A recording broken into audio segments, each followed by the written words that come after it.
Welcome to Let Me Fix This. Enjoy the video.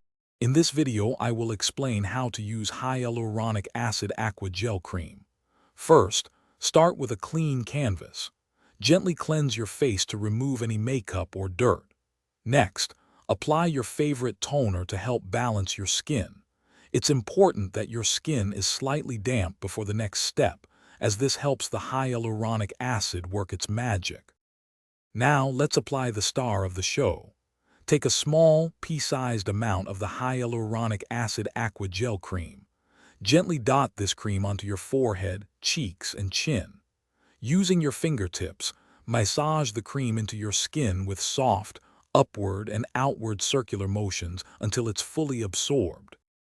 Give the gel cream a moment to fully absorb into your skin, usually about 1 minute.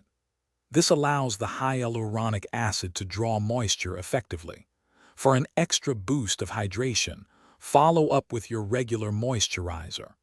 If you're applying this in the morning, remember to finish with a broad-spectrum sunscreen. For the best results, incorporate this gel cream into your routine twice a day, both morning and night. Store your product in a cool, dry place to maintain its efficacy. Remember, consistency is truly key when it comes to skincare. Regular use will help your skin feel wonderfully hydrated and smooth. Thanks for watching. If you found this helpful, don't forget to like and subscribe.